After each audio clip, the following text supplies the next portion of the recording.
Meus irmãos, vamos aí ao nosso segundo vídeo da reunião de estudo de hoje, 19 de maio de 2020, em que Emmanuel vai descrever o texto agora, cujo título é Exemplificar.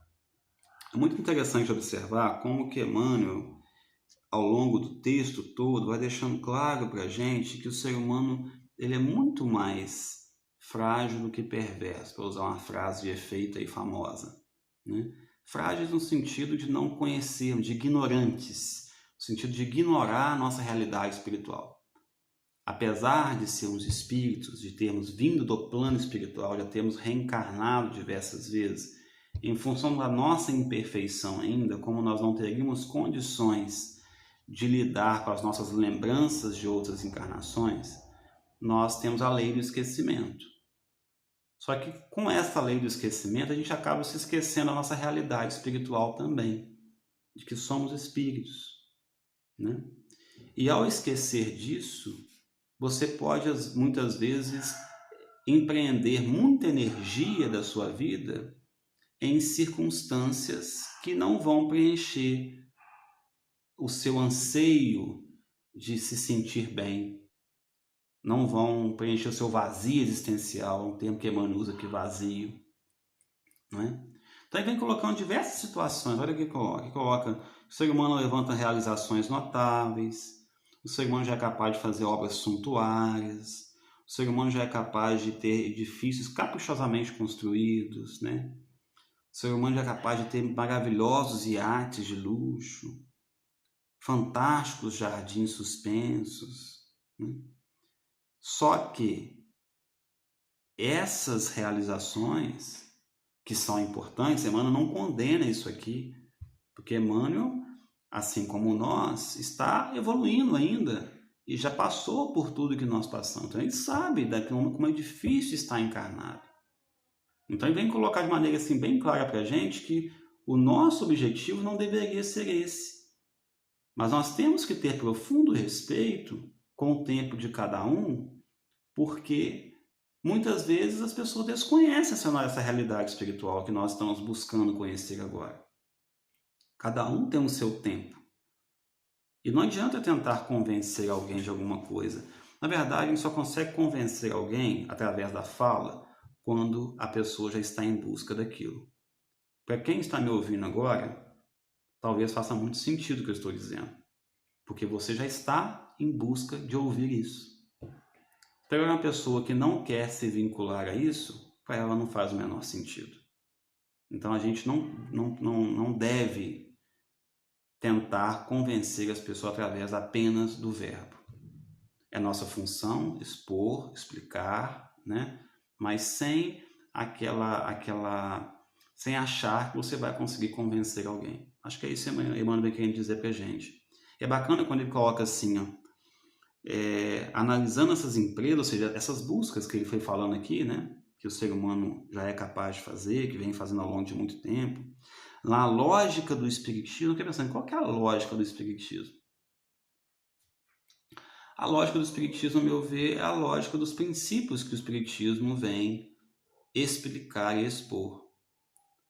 A existência de Deus, um Deus soberanamente bom e justo, a imortalidade da alma, somos seres imortais, a possibilidade de reencarnarmos inúmeras vezes, como já aconteceu anteriormente, vamos continuar reencarnando, a nossa capacidade de comunicação com o plano espiritual através dos médiuns, com Chico Xavier, que é o exemplo máximo desse que nós conhecemos aqui no Brasil, né?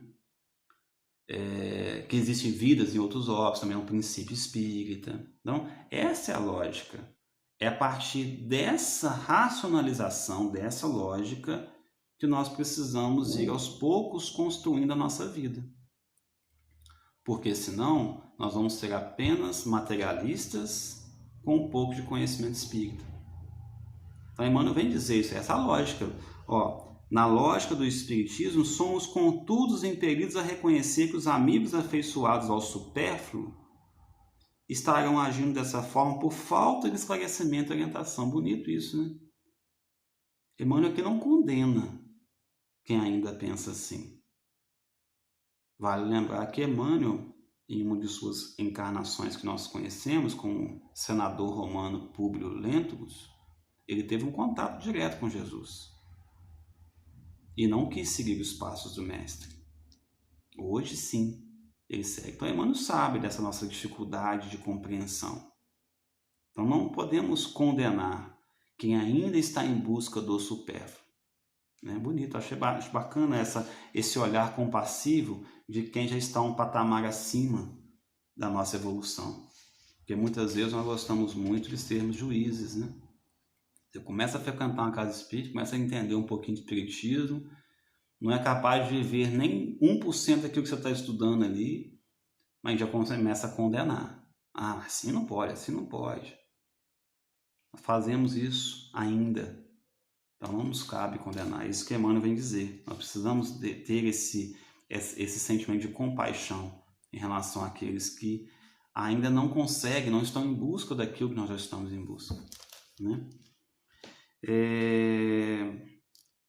E Emmanuel encerra o texto de uma forma muito bonita. Né? Ele diz assim: nada justo assim reprovar sem consideração os companheiros que ainda se encontram involuntariamente distantes da realidade do espírito.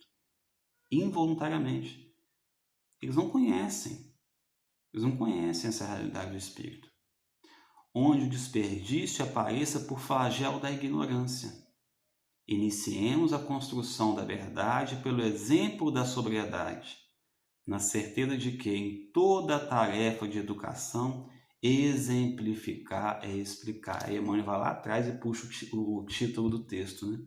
Ele encerra o seu texto com o título: exemplificar é explicar.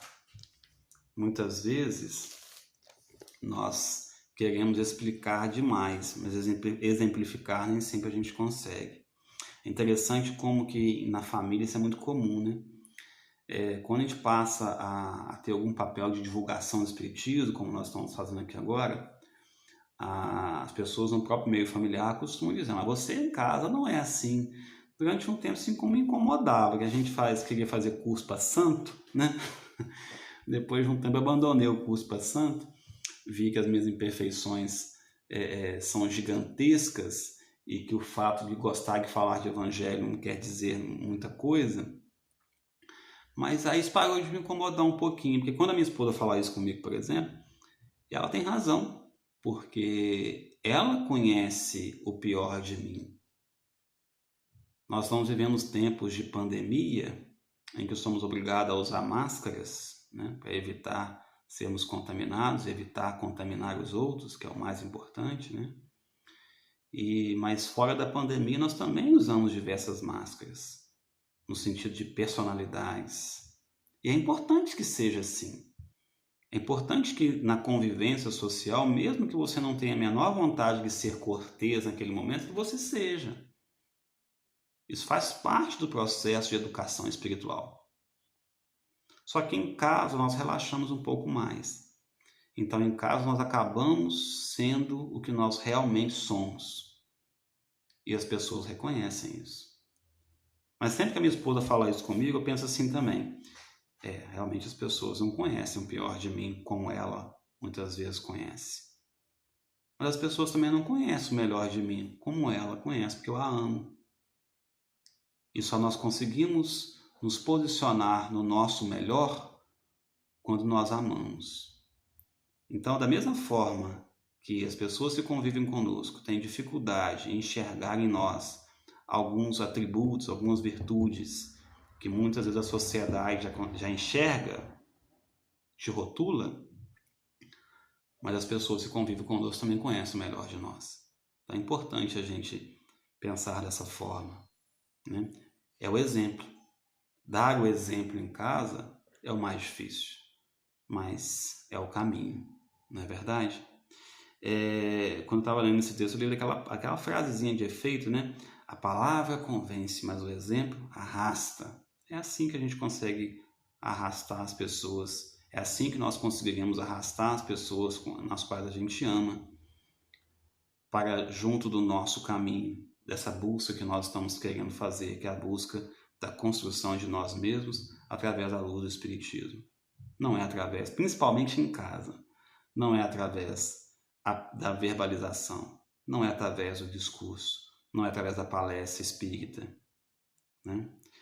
São Francisco de Assis, para encerrar minha fala, ele já no final da sua vida, já bem idoso, cego, ele reuniu, já prevendo que iria desencarnar, ele reuniu seus discípulos e disse para eles: meus filhos, vão e preguem o evangelho do nosso Senhor Jesus Cristo em todos os cantos do mundo. Se houver necessidade, usem a palavra. Ou seja, é através das atitudes, através da vivência, que nós conseguimos verdadeiramente exemplificar. Encerro com as 3 últimas palavras de Emmanuel. Exemplificar é explicar. Esperamos aí os comentários dos amigos. Até a próxima reunião na semana que vem, se Deus quiser.